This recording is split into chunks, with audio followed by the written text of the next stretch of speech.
Video games. I love them. And wrestling video games, that makes our nerdy little hearts sing. From WrestleFest to No Mercy to Fire Pro Wrestling to today's WWE 2K24, we can't get enough of them. But every now and then some questionable choices are made. I'm Senior Siete here for 7 Wrestling. Let's take a look at 7 bizarre WWE video game controversies. Now, before we get into this, we appreciate your support, so if you enjoyed this video, please hit the like button, subscribe to the channel, and Michinoku drive that notification bell. Number 1. The game that broke the game. Releasing a new sports game every year is a pretty easy way to bring in some serious money without having to pay to develop a brand new game every time. Series like Madden NFL, NBA 2K, FIFA all start with their basic engine, then year after year release it over and over again with updated rosters and a few new bells and whistles. And gamers try not to think about the fact that they're basically paying full price for the same game every 12 months. Well, WWE started doing this as well. Every year you get pretty much the same title with updated rosters, attires, theme music, and maybe they'd add some new features or match types. And while we are poking fun at this practice, by the time you're several iterations into the process, you should have a very impressive, very polished experience. But you know that's not where we're going. For WWE 2K20, Ukes, the developer who had been behind the previous versions of the game, were replaced by Visual Concepts, who had worked as co-developers for the past 6 years. And the results were very bad. IGN said, WWE 2K20 is a mess. It's bursting at the seams with bugs. Many of its character models look even uglier than they already did last year. Oh, come on. How bad can the characters look? Oh, that's Randy Savage? Yeah. That's not great. Oh, ooh, that's Io Shirai, you think? Huh? Okay, I get what they're. What? Yeah, that's The Rock. That's the People's Champ, the final boss. Okay, I get it. The character models are bad, but what about all these bugs? Oh, holy cow! Yikes! Yeah, this game was a train wreck. So bad, in fact, that the decision was made to pause the WWE 2K series for a year so they could fix it.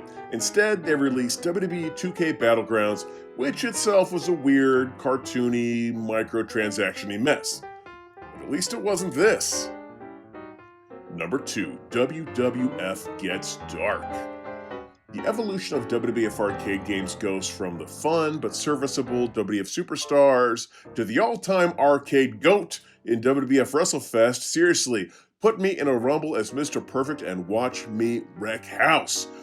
To the bizarre, heavily Mortal Kombat-influenced WWF WrestleMania, the arcade game. Released by NBA Jam producer Midway, this peculiar title would mimic several of the traits that made Mortal Kombat such a success. The characters were actual digitized video of the actual superstars. Instead of blood pouring out after every hit, sometimes you'd see sweat, or in Yokozuna's case, a honey-baked glazed ham would fall out. Yes, really? There were even rare fatalities, such as the Undertaker taking his opponent and chucking them into a casket. But the weirdest part of the game were the individual endings you'd receive. Some made sense, like Lex Luger going on to become an American hero, or Bret Hart going on to become an actor, although Bret winning 6 Academy Awards, that might be a bit far-fetched. However, Razor Ramon would return to Cuba, where he was attacked by thugs, would fall into a deep depression, and become homeless. Jeez. And Yokozuna's victory would cause the collapse of the American economy. Alright. It gets worse. The circus-themed celebration that would take place after a Doink World title victory would result in the trampling death of several fans. And worst of all, Bam Bam Bigelow would utilize some kind of fire starter, spontaneous combustion energy to char an entire stadium full of WWE fans. So odd. But at least it was 1995. So, you know, WWE attendance was extremely low, so the fatalities would be kept to a minimum. Number 3, The Undertaker's Other Streak. The problem with a character like an Undertaker is the gimmick requires so much death imagery that it's always going to be a bit creepy when one of his opponents eventually passes away. He stuffed Yokozuna in a casket for years, and now our favorite fake Japanese guy is actually deceased. It's why the WWE zombie action figures are fun now and might be a little distasteful in the future. Hopefully far in the future. So, when the team was putting together a storyline in SmackDown vs. Raw 2006 that involved The Undertaker squaring off against Eddie Guerrero, they probably didn't think much of it. The storyline was called Earning Your Spot. Haha, puns! And it featured Eddie stealing The Undertaker's trademark urn, which apparently actually allows Eddie to control The Undertaker. Long story short, the segment ends with someone switching out the real urn for a fake one, and The Undertaker gaining revenge on Eddie Guerrero by chokeslamming him into a coffin. Again, none of this is particularly odd for professional wrestling, but it did make for some uncomfortable gaming moments when Eddie Guerrero passed away in real life shortly after the game was released. And oddly enough, that wouldn't be the only example of terrible timing for The Undertaker and his gaming persona, as in the next year's follow-up, Raw vs. SmackDown 2007, The Undertaker would be involved in a storyline with Chris Benoit. Yeah, the big moment resulting in The Undertaker saying, "Your grieving family will have no one to blame but you when the inevitable occurs." And later that summer, well, you know. Number 4, the Divas elbow. Alright, this one might require a little bit of explaining. 2003 SmackDown Here Comes the Pain is one of the most beloved entries into WWE's gamedom for a variety of reasons. It introduced a more advanced grappling system, it was the first time the Elimination Chamber had been used in a WWE game, and the roster was absolutely insane. As this was in the early days of the death of WCW, there were a ton of names available ranging from current day stars like Triple H, Brock Lesnar, John Cena, Rey Mysterio, and legends like Jimmy Snuka and Roddy Piper. This was revolutionary stuff at the time. And it was the first ever implementation of a bra and panties match in a WWE video game. And for all you youngsters out there, a bra and panties match was a match type where two women would square off, and the only way to win was to strip them down to their underwear. The ruthless aggression era was a wild time, what can I say? But that's not why it made the list. The reason it made the list was because of a certain glitch. You see, when The Rock would perform his trademark People's Elbow maneuver, he'd remove one of his elbow pads.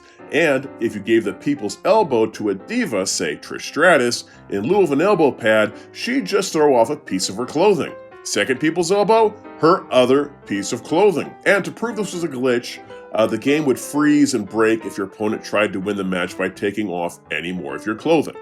Thankfully. Number 5, Gter's rating.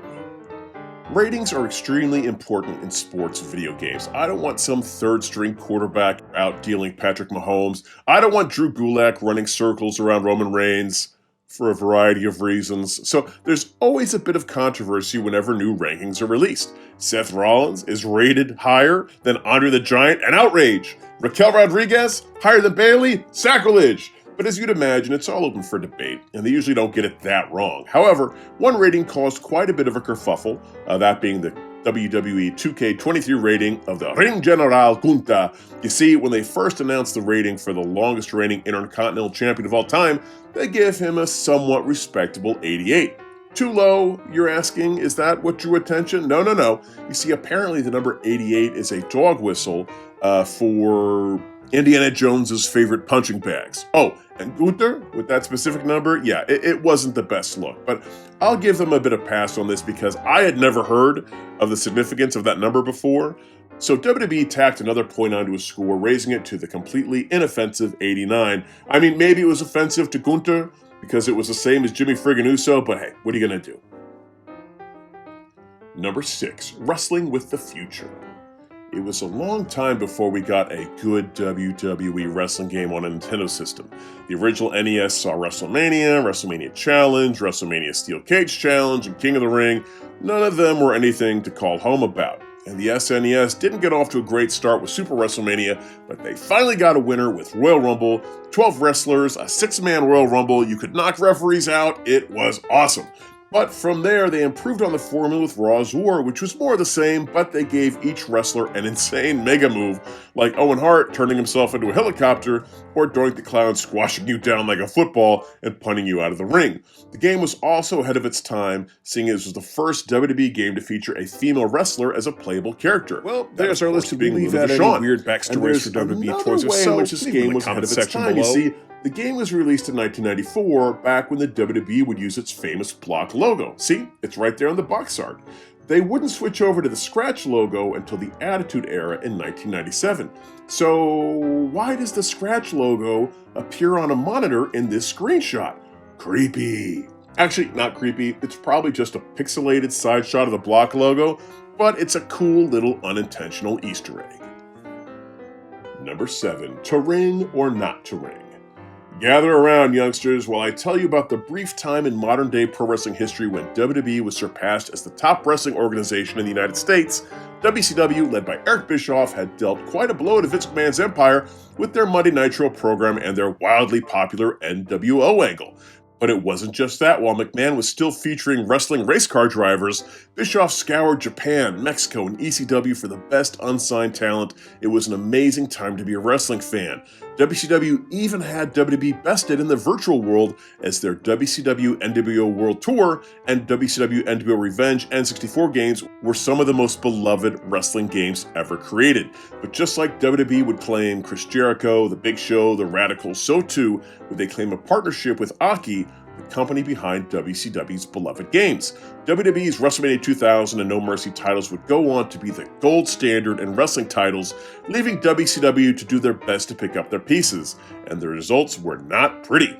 Their new developer, Kodiak Interactive, tried their best with a new game, with a new engine. It was called WCW Mayhem, but comparing Mayhem with Aki's previous work would be like comparing ice cream to horse manure, so WCW decided to think outside the box.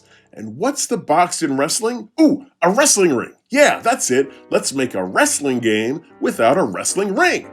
And that's how WCW Backstage Assault was born. It was unique, we'll give them that, but it wasn't particularly good or particularly well received, especially when compared to the all-time great games that WWE was releasing at the time. Backstage Fighting is a fun little add-on, it just isn't the main event. This title would struggle to sell 200,000 copies, while WCW NWO Revenge sold 8 times that number. But even if it was successful, it wouldn't have mattered, as the whole shebang was sold to Vince a few short months later. Well, that's our list. Did we forget any other bizarre wrestling video game controversies? If so, leave them in the comments section below. Also, like this video, subscribe to the channel, and hip toss that notification bell. Until next time, I'm Singer Siete for 7 Wrestling saying bye-bye.